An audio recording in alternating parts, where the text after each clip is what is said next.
very short for us, but not for them.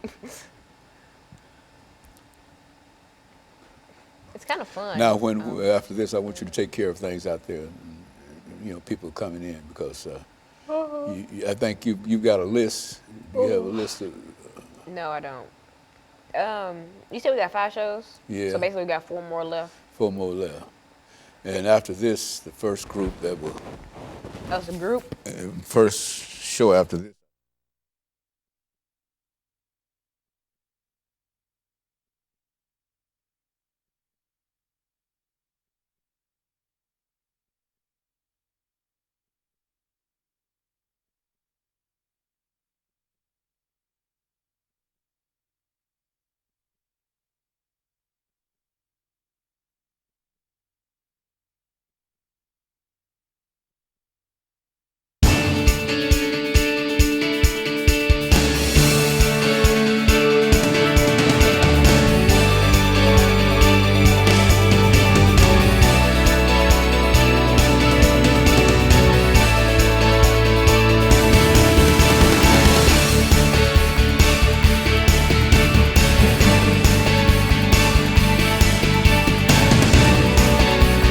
Thank you and welcome to the show this morning.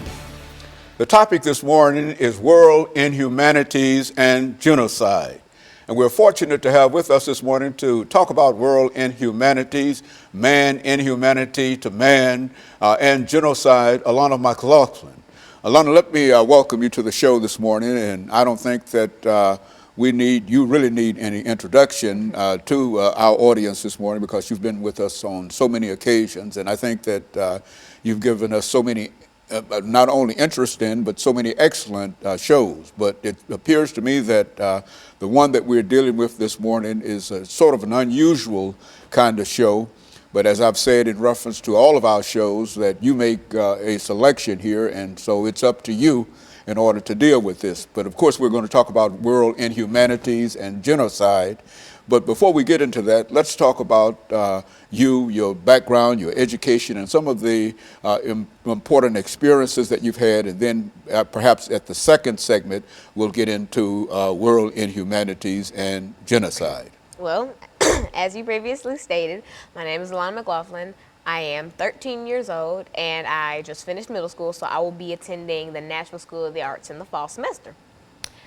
I am heavily involved in plenty of organizations and summer camps, even though I'm just staying in town this summer, and many organizations. So I stay out the house a lot, ranging from church to neighborhood activities to marching band and etc. And so I stay a pretty busy person. But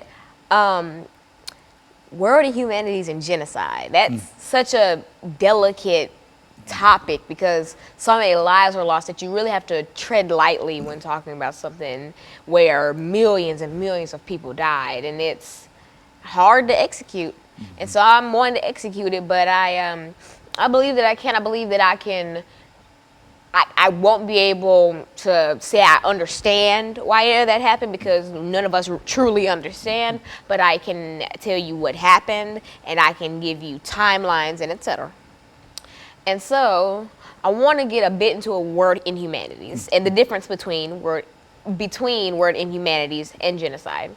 Word inhumanities are just those cruel acts made by civilians that isn't genocide. Like genocide is a mass killing of a race, and the purpose is to get rid of that race. Eliminate that race. For example, the Holocaust. Hitler wanted to get rid of Jewish people. The difference between word inhumanity and genocide, say slavery would be word inhumanity. They didn't necessarily want to kill us off, they wanted to work us and put us to use. And so they weren't killing off African Americans, but forcing them to do hard labor, which sadly means that it's not genocide, even though it's still as bad as genocide. And so that's the difference between that. So if you hear me talking about slavery and you're like, oh, why didn't she include that as genocide? It's not technically genocide. It's a cruel act of civilization. It's one of the worst things to happen in U.S. history, but it's not genocide.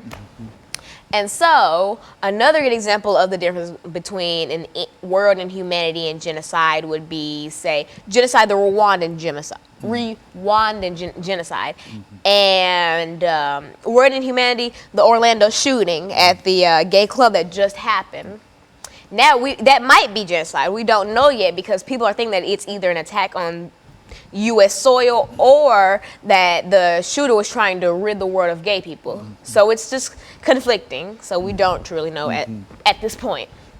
And so, in a real sense, Alana, as we make preparations for our first commercial break here this morning, that this whole idea of world inhumanities, that is, man inhumanity to man or woman's inhumanity to woman, that's not only important in terms of dealing with this whole issue of genocide, but I think we recognize that when we talk about genocide, we're talking about an attempt to bring a conclusion to something. And it's very rarely that we can assign the name genocide to many events, but I think that what you've done this morning is to come up with a number that you'd like to deal with in reference to it. And what we're going to do, we're going to take our first commercial break. And I think that basically that's what you want to do this morning. Is that the That's what area I plan on that doing. you want to do? That's what and I so plan on what we'll doing. do is we'll take our first commercial break, and then we'll come back and we'll deal with world inhumanities and genocide. And I want you to know that I've seen you in terms of pulling all of this information together, and I'm encouraged by knowing that you've got that information available to us. And I think that you've always had it available when you got to this particular point. And so what we're going to do, we're going to take our first commercial break, then we'll come back for our 8-minute segment. And that 8-minute segment will give you an opportunity to elaborate further up on world inhumanities and deal with the issue of genocide. And of course, we'll be back with our audience following this very, very short commercial break.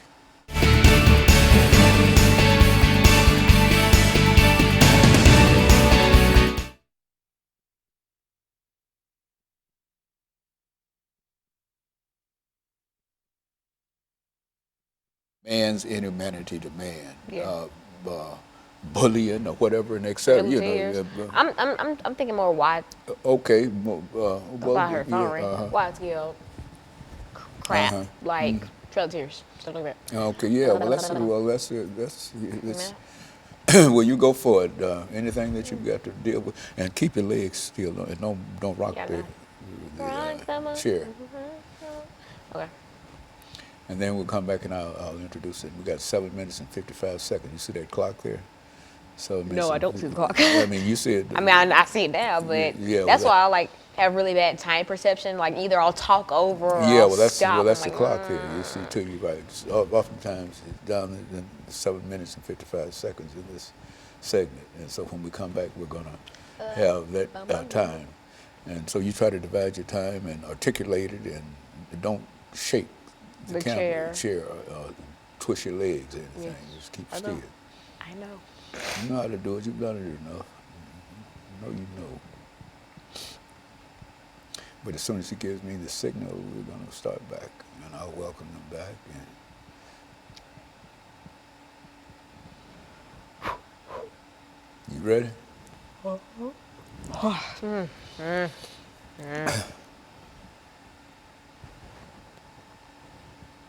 Get ready. Give me the signal.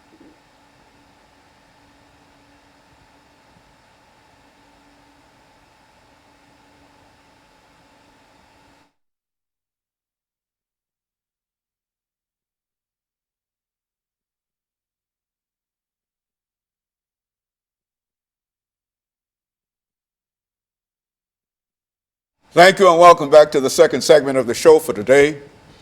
The topic is world inhumanities and genocide, and we're talking to Alana McLaughlin, who has already given us information in reference to her background, education, and some of her experiences. And so, Alana, let's pick up where we left off by having you to talk about some of the things that you consider to be world inhumanities. That is, throughout all of the world, how people have reacted in reference to their fellow man. And then we'll get into some of the more delicate issues in dealing with genocide, an attempt to try to eradicate a race. But first, let's deal with simple world inhumanities. Well, if you're just tuning in the first segment, I mentioned what the difference between a world in humanity and genocide was. Genocide is killing off a race with the purpose being to eradicate the world of that race. And a world in humanity is not necessarily to rid the world of that race, but to cause that race pain or suffering. For instance, a world in humanity would be slavery. They didn't try to kill us all off, but they wanted to work us and punish us and etc. But they weren't just going around killing off African Americans. An example of genocide would be the Rwandan genocide, which I will talk about in the next segment, which was the Tutsis and the Hutus in Rwanda. Another example of a world in humanity would be the shooting at the gay club in Orlando earlier this week. Now, this might end up being genocide, though, because we don't know necessarily what the shooter's motive was. Like his father was saying that he was trying to get rid of gay people, while U.S. government is saying that it was an attack on the U.S. So no stories are very solid, but I guess since it's a new story and it's still developing, in the coming days we'll probably have an answer as to whether it was world inhumanity or genocide. But for right now, I'm going to count that as world inhumanity. Like a man just wanted to go and kill people and make people suffer. A big world inhumanity that a lot of people in the U.S. are familiar with, and especially Tennesseans, is the Trail of Tears. If you're unfamiliar with the Trail of Tears, it is when Andrew Jackson sent Native Americans west of the Mississippi River to be able to take their land. And he did this during the winter where conditions were harsh and they were on foot. They were not sent off with food and drink and clothing at that. They were just one with nature, and that's not good in the winter, and especially if you're walking. And so they had to walk miles and miles and miles, and this was labeled the Trail of Tears. And I don't think I have to go into explaining why it was called the Trail of Tears, because I think there would be plenty of tears if you had to walk and walk and walk miles with barely anything, no food, watching people all around you die, your family die, if you don't die first, and things like that. So that's a big example of world inhumanity. Now, Andrew Jackson wasn't necessarily trying to kill off the Native Americans. Like I said, he was trying to get their land, but he knew that it would cause them great suffering, but he wasn't just sitting there ordering people to just take out every Native American they saw. That would make this be genocide. But since he did not do that, this is just world inhumanity. Another big example, Columbine, was world inhumanity. Say that the two shooters at the school weren't trying to rid the world of their students, of their classmates. They were trying to simply hurt them or kill them. And so that makes that a world inhumanity, and it's a world inhumanity because it was so widespread and it got so much media coverage. Another one, 9/11. Terrorists weren't trying to rid the world of white people. They were trying to wreak havoc in the U.S., and they unfortunately did. This is another thing that I wish could be counted as genocide, but we never know, because the bombers or whatever, we don't know if they were, what their motives really were. We know that it was an attack on U.S. soil. And so those are examples of world inhumanities, and it's as bad as genocide. It's just that there's a thin line between I want to cause you suffering and I want to get rid of you. Like, I can argue and bicker with you, but I don't want you to leave. Lana, I take in dealing with world inhumanities, I think one of the most important areas here that you mentioned to me earlier has to deal with war. Now, when you consider war in reality is man's inhumanity to man. Would you concede that? And by conceding that, then you can simply look at the various kinds of wars that we've become involved in. And even on a more personal level, I think that when you talk about inhumanity toward man, you can look at some of the things that happen in your everyday life, dealing with children, bullying, and all of those things. All of those things, while certainly they're not as significant in terms of their outcomes, they are important in terms of individuals who've been talked about, who've been bullied, who've been pushed around, and et cetera. And so I would imagine that you would include such activities as man's inhumanity to man, or people's unloving attitude toward people. Would that make sense in terms of what you're trying to deal with here? I think that's the most bullying, childhood bullying at that, is one of the most common forms of inhumanities. You may not think it because it's not very harsh. I mean, a kid pushes you around, calls you names, like, what's that gonna do?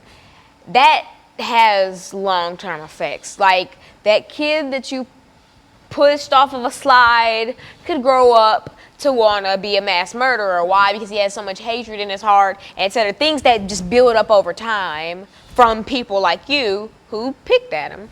And so that's another big word in humanity. And I feel like if parents taught their children not to mess with other people's kids and not to mess with other people, just be about your business. Just stay in your little circle of life and let other people be in their little bubble, and we all can just live happily in this nice little earth. But people don't want to do that, especially children. And I know it's a part of being a child. No, being a terrible person is not a part of being a child. Why? Because that's not, well, it wasn't a part of my childhood, at least. I grew up with parents who were like, leave other people alone. Do your work and let other people, if they want to have purple hair and red eyes, let them do that. That doesn't affect you. That doesn't hurt you. So leave other people alone. And I grew up leaving other people alone. And that's helped me in the long run because it's helped mature me at a young age, and so that I can see inhumanities going on and I can tell my friends, hey, you look stupid messing with other people, so just stay in your lane. Okay, so Alana, I think as we come to the end of this second segment, I think we can not only make preparations for this final commercial break, but we can say that when we come back, we'll deal more with the genocide part in reference to what we're doing. And we'll be back with our audience following this very, very short commercial break.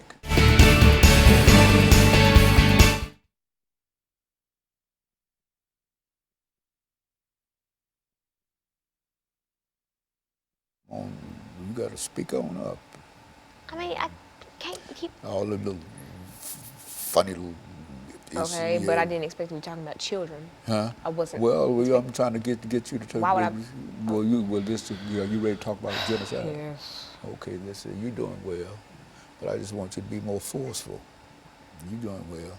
This genocide. You ready to deal with genocide? Yes. Okay, here we go. It's 10 minutes.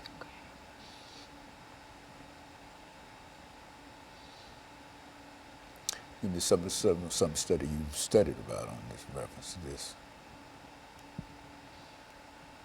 You doing right. You doing all right. I just want to feel star performance. That's what this is all about. This is about stardom. Yeah. You ready? Yes. Look up. Here it comes. Get ready.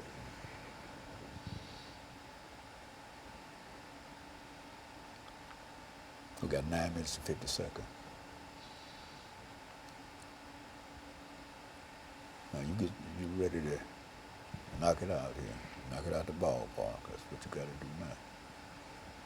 Here we go.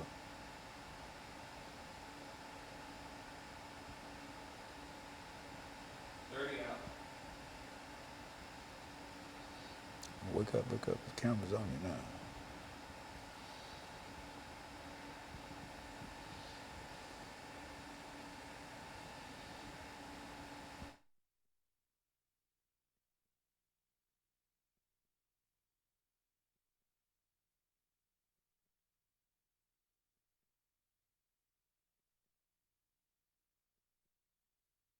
Thank you and welcome back to the final segment of the show for today.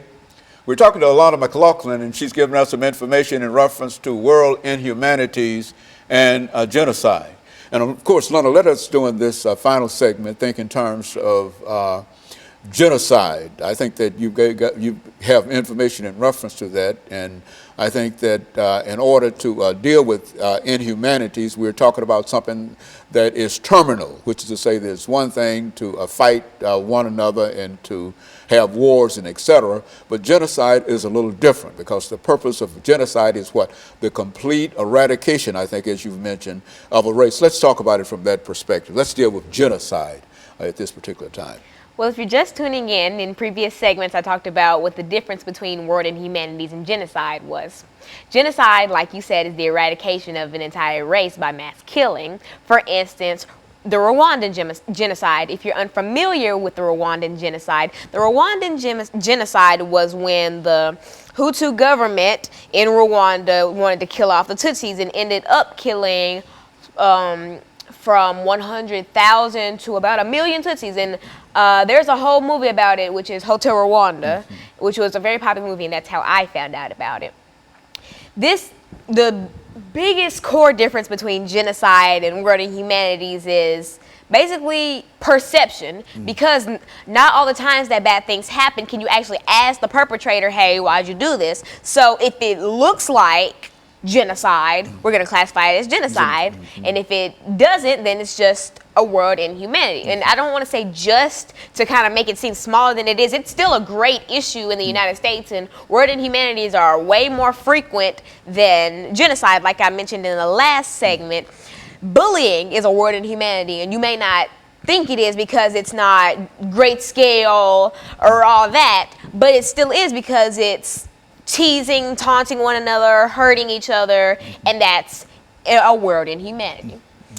Another very famous form of genocide was in April 1992 in Bosnia, the Bosniak and Croatian genocide, where the Yugoslav army and Bosnian forces started to kill Bosniaks, which were Bosnian Muslims, and Croatian civilians. They killed about 100,000 of them, making it, and at the time, it was the worst genocide since the Holocaust at the time. And so that's another very popular form of genocide, but I think that the most popular form and one of the worst in the world was the Holocaust. If you're unfamiliar with the Holocaust, this is when Adolf Hitler, Nazi party leader, came to power in Europe and Germany and etc. And he ruled over all these places, and he decided to kill off Jewish people. Now, what a lot of people fail to realize is that he did not only kill Jewish people. Most people just say that he killed off Jewish people because that's who he killed off the most of. That was the main target, you know? Say if you're hunting and you want a deer, but you see rabbits and etc., you're going to kill those as well. But the main target was Jewish people. He also killed gypsies and drifters and African Americans, lots of orphans, gay people. He killed anyone who wasn't his image of a perfect civilian, which was a blonde-haired, blue-eyed person with light skin. And so if you weren't Adolf Hitler's image of beauty, you were sent to concentration camps, you were forced to do hard labor, you possibly could be killed on sight, you could be robbed, and all these horrible, horrible things. And I think the key question that you have to ask when dealing with genocide is why? Why did someone want to kill, why did the Hutu government want to kill all the Tutsis? Why did Adolf Hitler want to kill all the Jewish people? Why did the Yugoslav army and Bosnian forces want to kill off Bosniaks? It's all stemming from one key thing, which is hate. Hate breeds every evil thing in the world. If you talk about any world inhumanity or genocide, look at the perpetrator and then think he had to have hated this group of people that he was targeting or whoever to be able to do something like this, like the Trail of Tears. Andrew Jackson must have, I don't know if he hated them, and I can't really ask him now, but he had no sort of sympathetic feelings for the Native Americans, so he made them walk and he made them go out in the winter with no food and no clothing and etc.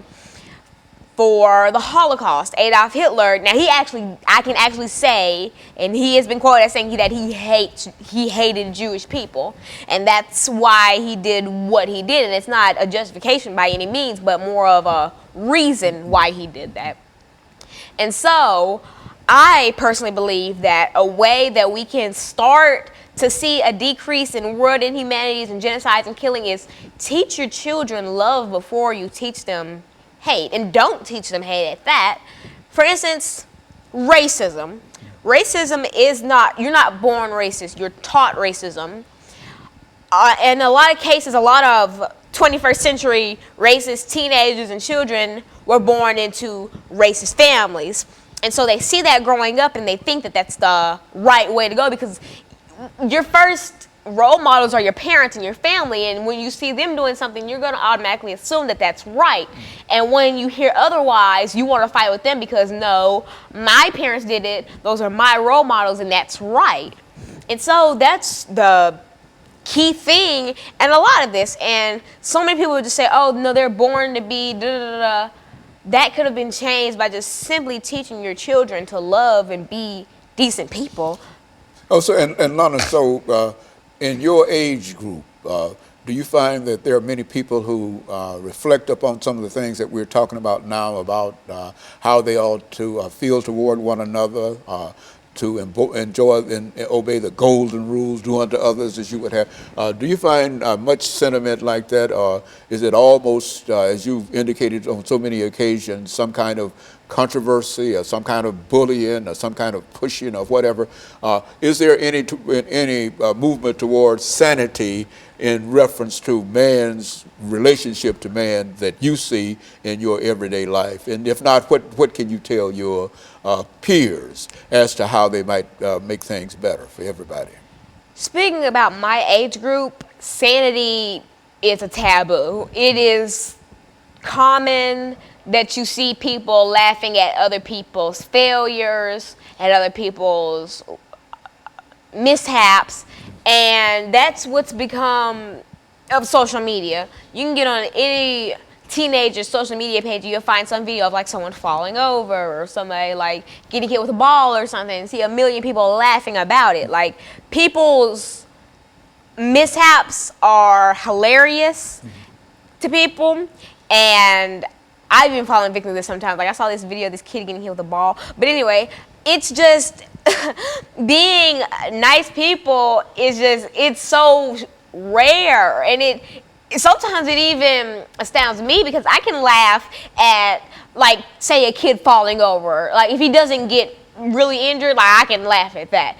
I can't laugh at someone getting hit by a car or falling off of bridges, stuff like that. And those are the types of videos that go viral, that people sit and laugh at for days and days and days. And I'm like, wow, when did we, like, I knew this generation was bad, and I knew that we were very selfish and not selfless, but I didn't know that it was that bad. And so I just, like I said earlier, I'm going to reiterate on that. Teach your children to be nice to one another, because it'll go a long way.